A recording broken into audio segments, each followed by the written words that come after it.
Chapter 6. Omanuju. Voices fighting over her. They used her name. They debated in whispers. They invoked the gods, pleading with them for help, for guidance. Gabriella could not open her eyes to see, or her mouth to speak. But after a time, she could follow the thread of conversations and recognize some of the voices. She's uninitiated. She should have never been possessed. Perhaps it was just fever. No, she spoke with the voice of our ancestors, the dead channeled through her. Impossible. The gods have already dispersed. How could they call upon the dead? If she was possessed truly, then she should be immediately initiated. She must recover first. Please, please. A new voice, her mother's voice. She is my child. Can I see my own child? Then, closer, the soft sound of her mother speaking to her, telling her that she loved her. Her father joined too, calling her Pumpkin.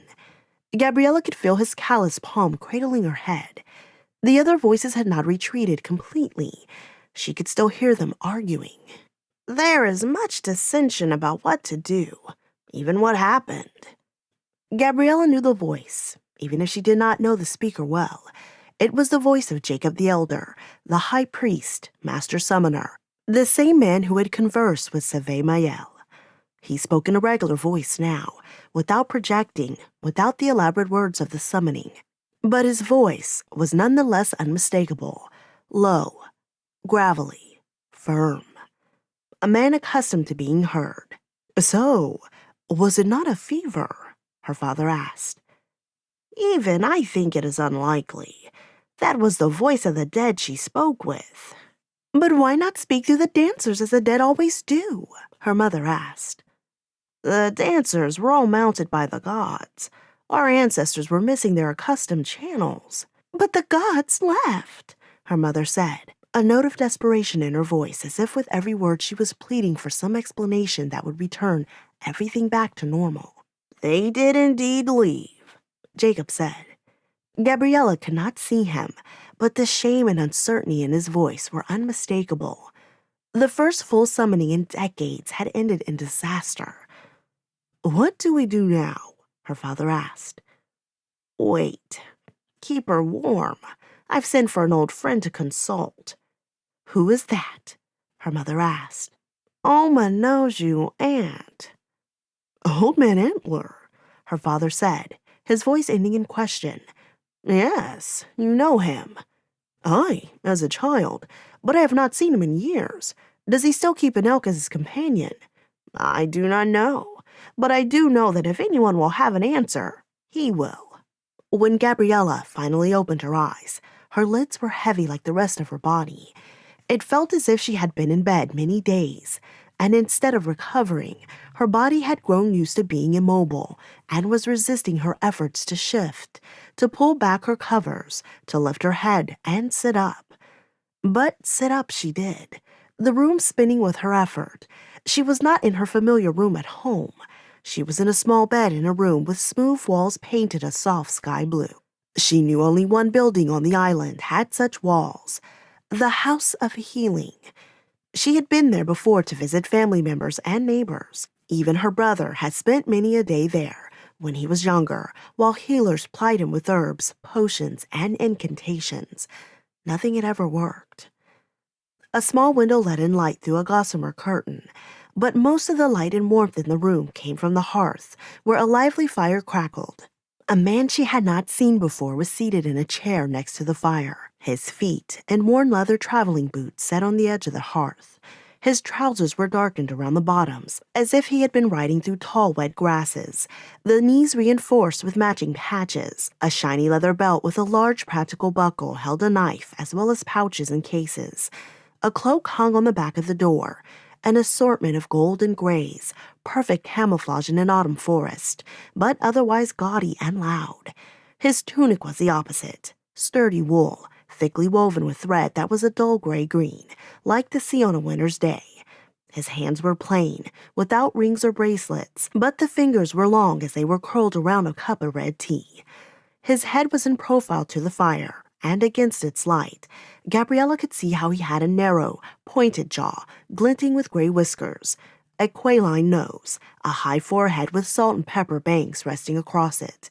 The rest of his hair feathered out behind his head in silver tufts that, despite their color, had a boyish windswept air. He spoke to her without moving his eyes from the fire, alerted only by the sound of her stirring in the covers.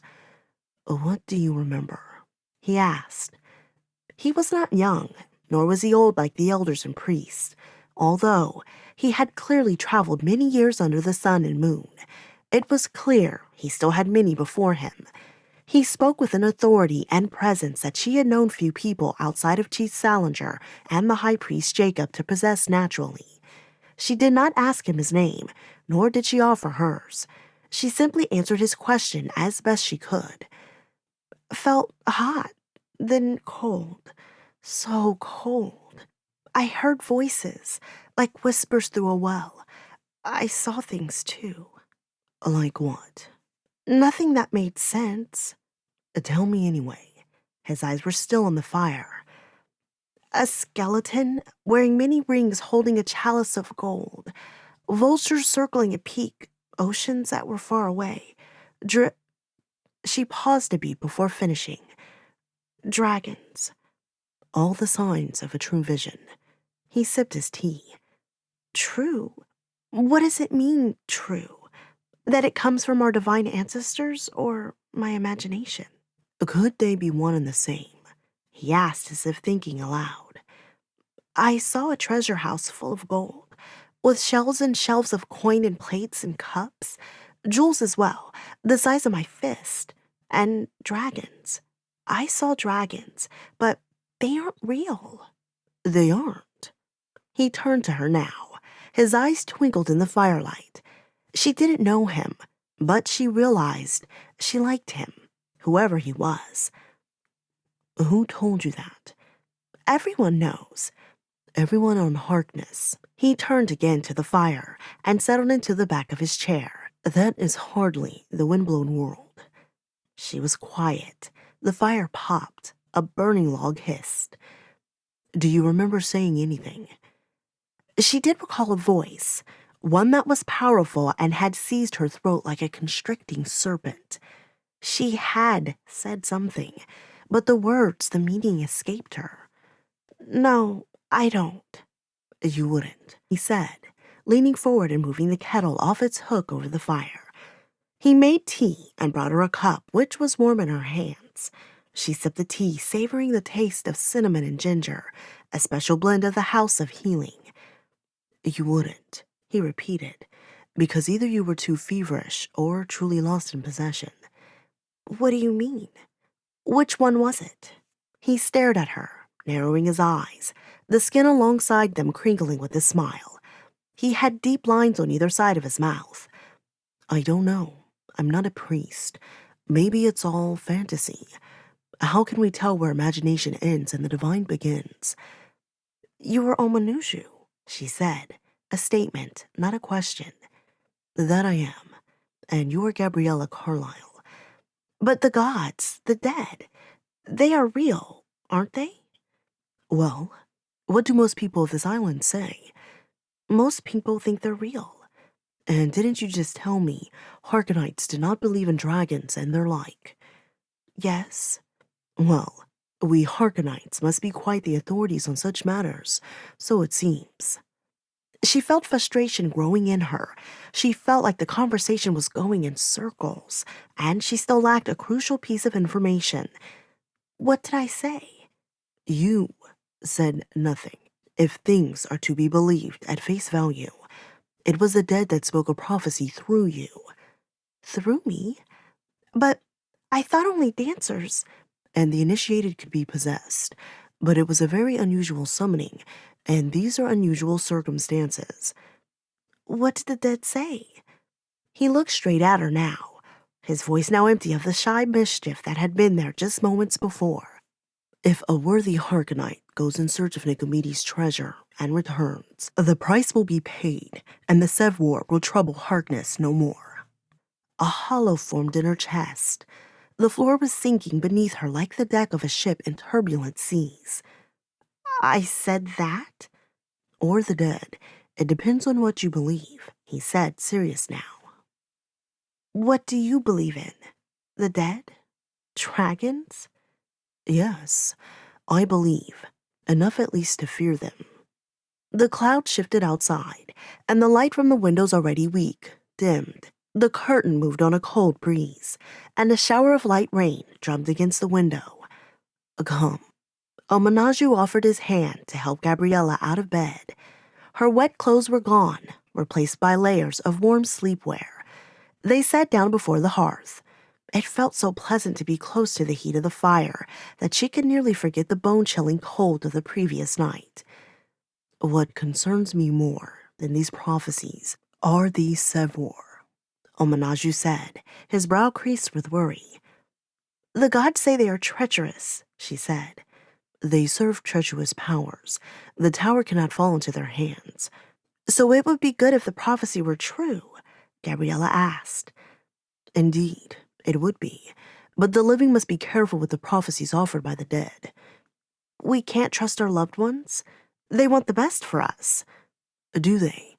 Or do the dead want the best for themselves? Offerings, devotions from the living as if they were gods, as if it were their place to stay in the world. The whirlwind from the night before briefly returned to her mind. Nothing made sense. No, that wasn't it. It was just that this man, Omanuju, had a way of questioning everything she took for granted. It made her uncomfortable. Isn't it? Aren't they supposed to stay here to help guide us? Omanuju leaned back, crossing his legs. Not for me to say, except that the dead are different in the afterlife than when living. They are more selfish. The conversation was moving in a direction too arcane and disturbing for Gabriella. She found herself wanting a response. When she could not think of one, she turned to a different subject. My father knew you. Omanaju nodded while sipping from his cup. He did know a close friend of mine and me years ago. He was silent after that, and Gabriella's mind drifted to the more practical. Can I go home now? That is a good question, he replied, his eyebrows raising. What do you want to do? Gabriella was surprised. Usually, adults told her what to do, and she honestly didn't want to go home. Could I offer to go? In search of the treasure, I mean. This will be a dangerous voyage, Gabriella. Omanuju looked directly into her eyes. Gabriella's face grew warm, but she suddenly felt inspired. She was so tired of her life, tired of being nobody. The dead thought I should give the prophecy. Maybe I am strong enough. Omanaju didn't respond, but he didn't contradict her either, so she pressed on. Who is Nicomedes? Was a genius, an inventor and later in his life a philosopher. He lived on the eastern continent. What is his treasure doing here on Harkness? What do we need to do to find it? Omanuju smiled and poured himself some more tea. What makes you think it is on Harkness? I just thought, the dead. Her voice trailed off. She did not know why she had simply assumed the treasure was on their island, and not on another island in the archipelago. Well, I still want to go. Then. Time comes for all of us to grow up. Your time may be here. Powers are stirring, my dear Gabriella. We may face danger, conflict, enemies. We will need allies. Will you be mine? Suddenly, she did not know what to say. Maybe this was a terrible idea. After all, what had she to offer this mysterious and learned man? She wasn't sure if she was a medium or just a foolish girl with a fever. She was Gabriella Carlyle, the girl with the cursed brother. But she sensed that made no difference to Omanaju Aunt. She realized she needed his help to get out of the house of healing, to get home and to set things straight after so much confusion, and mostly to be someone different. Yes, I will be your ally if you will be mine. Done, he said, draining his cup. He rose and took his cloak from where it hung on the wall. I will see you soon. Gabriella spent the next few days recovering in the house of healing. Her mother brought her hot broth to drink, and later, when she felt better, fried cod. At night, her mother would tell her bedtime stories like she had when Gabriella was young. Tales of Zomar the sailor or Blue Scar the pirate, old myths of their people. Gabriella saw no more sign of Omanaju. Jacob, the high priest, often visited the house of healing, and although he did not come into her room, Gabriella could hear him conferring with the old women who served as healers. Autumn winds blew in from the north, tossing the trees, scattering leaves, and carrying rain. Between the warm blankets listening to the patter of raindrops, Gabriella was lulled into a dreamful rest. In her dreams, she remembered walking to Lucy Porter's farm on the day of the Harvest Moon Festival. She could remember spending every previous festival at Lucy's farm with other girls, carving lanterns from gourds and mixing spices for apple butter. But that day, Mrs. Porter had met Gabriella at the end of the lane that led to their cottage, the gate closed between them. "Don't come any closer, Gabriella." Gabriella had been dumbstruck. "Mrs. Porter, I don't understand." "Because we know about your brother. He's not right. He is cursed." This fear, tingled with hate, had never made sense to Gabriella. She felt fine. Her family, although by turns concerned and frustrated by her brother's strange habits, were not sick themselves. Whatever was wrong with her brother, it was not like a cold they could catch. Then she noticed the rock in Mrs. Porter's hand. She had turned back that day. No stone had been cast, but her sense of fairness and of the reasonableness of adults was wounded beyond repair. In her dream state, she stepped from one year to another in the span of heartbeats. It was she who held the rock now. She had picked up one of the stones hurled at her brother by Todd Berger. Dameon had wandered out by the yard. Gabriella and her parents were not as vigilant in those early days. They had not realized what an easy target Dameon was for bullies. And so Todd and his twin brother Eric had used him as a target for their slingshots. This time, Gabriella retaliated and flung the rock back. By luck, or misfortune, it depended upon one's perspective. The stone struck Todd in the head, opening a red dripping crescent above his eye, leaving a scar that would last a lifetime. No longer would people confuse the twins, for she had rendered them unalike.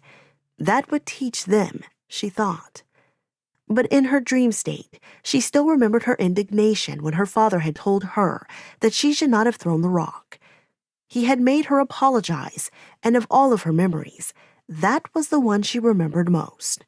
Her anger towards Todd and Eric, towards her father, but most of all, towards Dameon. She woke, unsure if it was her own fury that had roused her or noise. The House of Healing was a constant stir of creaks and groans as healers tended to their patients throughout all hours of the night. But this noise had been closer, the creak of a board in her very room. She was not alone. No sooner had she realized this than a hand settled over her mouth. "Sorry to startle you," Omanaju said, "but we must go." He slowly lifted his hand. The fire had died down into embers, but in the dim light she could see that he was dressed for travel, his colorful cloak over his shoulders, a satchel on his arm, and a sword at his belt. The curtain at the window billowed with a chill breeze, and she realized it was open. He must have come in that way. Despite her fears, she somehow trusted the strange man she scarcely knew. He handed her clothes, and she pulled them on over her sleepwear. She was glad for the extra layers, for once they crawled out of the window, she realized that the autumn winds had brought colder air. Her breath circled about her head in a cloud that caught the air of the moon, which was but a sliver over the harbor. They went by foot through the village and down the harbor road. It was late enough that cottages were dark, but not so late that early risers, such as the bread bakers and the moonfishers, were out. Omanaju walked at a hurried pace, and more than a few times, Gabriella had to run to keep up with his long strides. Fortunately, she knew the paths well, for they were nearing her own home.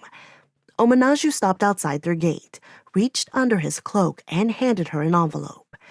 "Go inside. Move quickly and quietly. Do not wake a soul. Put this on the hearth where your parents will find it. Make haste. We have leagues to travel before sunrise." Gabriella obeyed, opening the gate forcefully, knowing that it would squeak less if moved swiftly.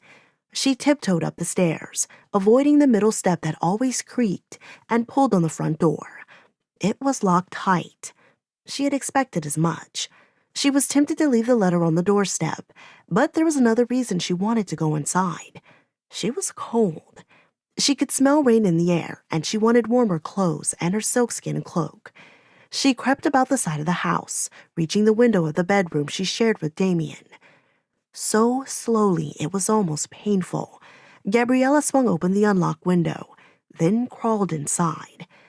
The familiar smell of her own home surrounded her. Fresh bread, pine timbers, and a smoldering fire. Dameon's measured breathing came from the lower bunk. She crossed the room, fumbled about the clothes tree until she found her cloak, wrapped herself in it, then stuffed a few extra items, trousers, tunics, socks, into a leather carryall. She made her way by feel into the main room of the cottage. She could hear her father snoring.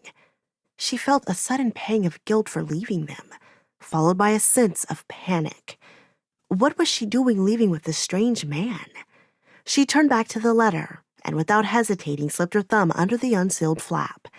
She pulled the letter from the envelope and held it close to the fireplace so she could read it. Mark and Marissa, the fates have spoken for good or ill. The enemy moves close. I have taken Gabriella to pursue the prophecy and will return in time to pay Mab Miller. I will protect her with my life. Yours, AUNDREA. Gabriella wiped her face with her hands. Her emotions spilled over one another, like a pot boiling over, so that she could hardly name one without another taking its place. There was fear at whatever circumstance they had blundered into with the Sev War, curiosity as to why she had been singled out, exhilaration at what was clearly an adventure, and wild hope that perhaps things could be different in her life now. Better. If she fulfilled the dead's prophecy, perhaps they would grant her a wish. Perhaps they would heal her brother. The edge of the page flared bright orange and curled. She had held it too close to the coals, and the parchment had caught fire. She waved the page back and forth in the air, but the flame only grew until she smothered it with the hem of her cloak. She sat still in the darkness, scarcely breathing, waiting for the sound of her father's footsteps, but his snores continued uninterrupted. She replaced the letter, first checking to make sure it was still readable. Then she slipped across the cottage to her bedroom, where she paused to listen for Dameon. She did not hear the familiar sound of his deep breathing, but she did not hear him stirring either. The last thing she needed was for him to follow her. Reluctant to lose more time, she crawled over the sill and ran into the darkness. Chapter 7. Gade. Omanuju was waiting at the edge of her family's property. They followed the wagon road until it bent south toward Mab Miller's land and the tower. Instead of turning, Omanuju struck a path directly into Frank Gregory's potato field and continued into the forest on the far side. The woods here were thick conifers that even on a bright day blocked out much of the sun from above, making a permanent dusk beneath their boughs. At night, the space underneath was pure blindness, yet Omanuju still managed to find his way, warning Gabriella of stones and roots that might trip her. The path climbed rocky slopes and descended into dells with noisy streams that Gabriella could hear but not see. But mostly, their path climbed, their descents becoming less frequent, and after a time they only ascended, Gabriella's heart beating loudly in her ears, and her breath coming in ragged gasps. Despite Omanuju's warnings, Gabriella still managed to stumble and trip, so much so that when they reached the island's interior highlands, her knees were scraped and her palms stung from catching herself. Omanuju helped her over one last set of boulders, and then stopped. Here, the island opened up to its own sea of grass that covered most of the rolling land of the interior. No longer beneath the trees, they could see the stars stretching from one horizon to the next. The sliver of moon had tracked into the center of the sky. Compared to the darkness of the forest, this meadow was positively bright. Gabriella could make out the shape of undulating hills and ridges, silhouetted against the spray of stars to the south and west. Omanuju rummaged through his pockets, drew out a small object hung on a strip of leather, and handed it to Gabriella. She took it in her hands and studied it. running her fingers along the length of leather. "It's a whistle," Omanuju said.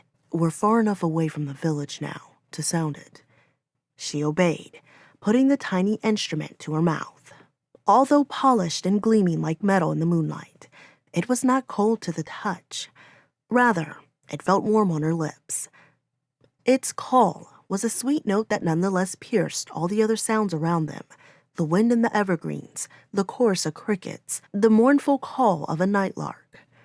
All the natural sounds around them diminished, as if arrested by this one note that swelled with her breath and filled the wide chamber of the night, all the way to the starry vault above.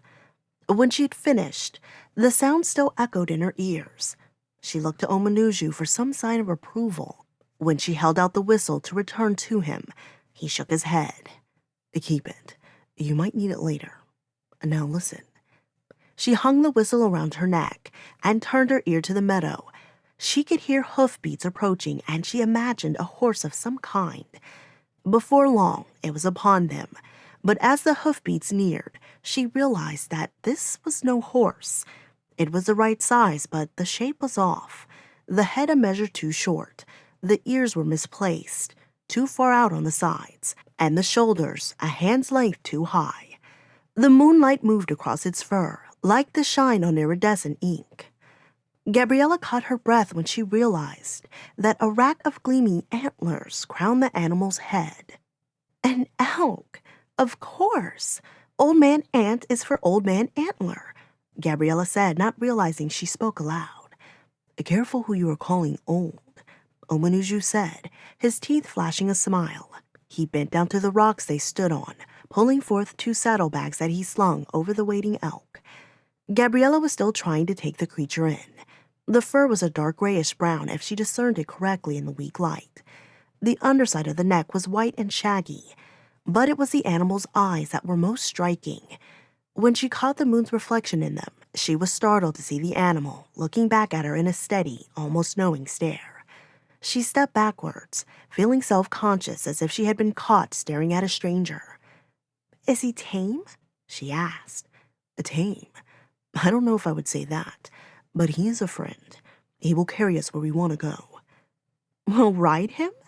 "Don't be afraid," he said, swinging onto the elk's back and offering his hand.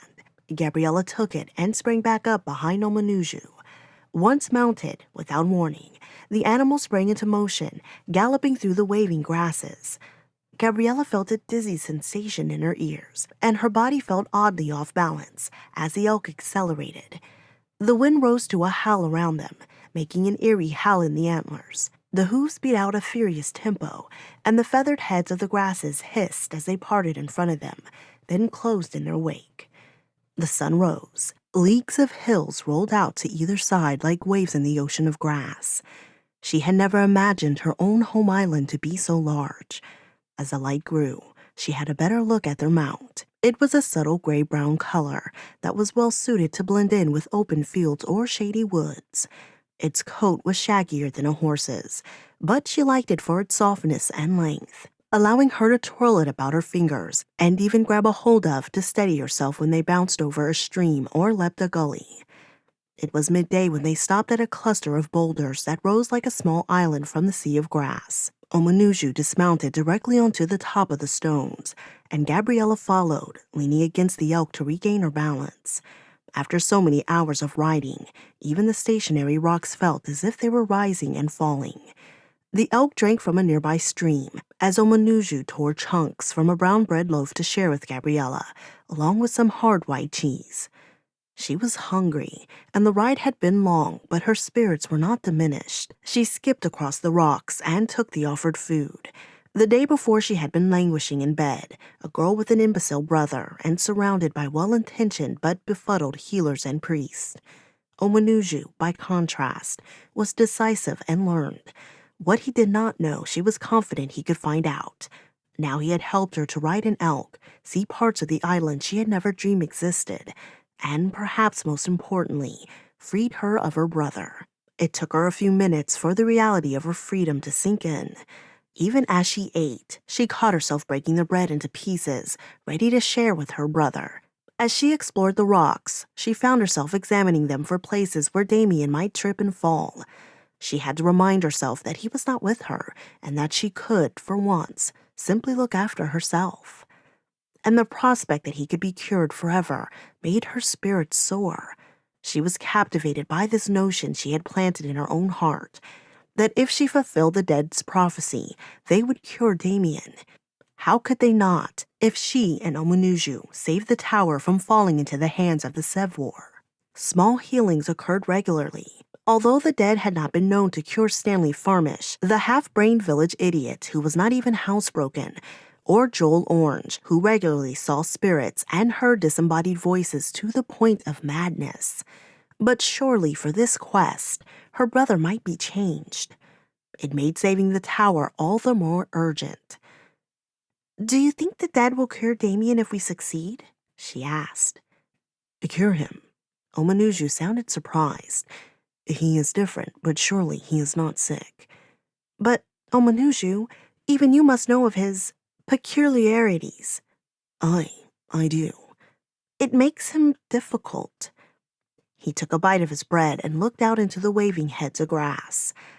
"I have known others like Dameon, and believe me, he may have qualities yet undiscovered and underappreciated."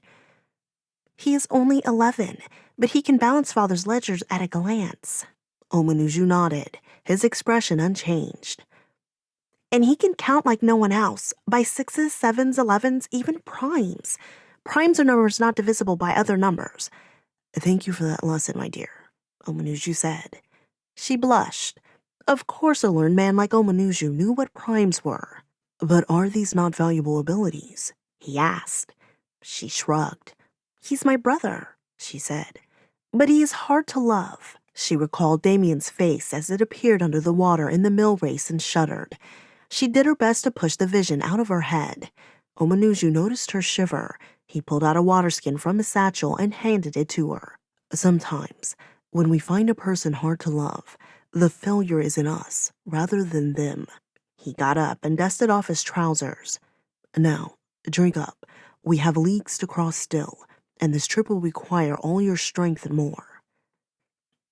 They rode on shortly after, the elk's coat becoming damp with perspiration underneath the saddlebags as the day warmed. Omanuju was an unerringly considerate man, constantly asking after her comfort, offering Gabriella the waterskin first, and always the bigger piece of bread when they stopped to rest. But for all his conversing in the House of Healing, he was quiet now.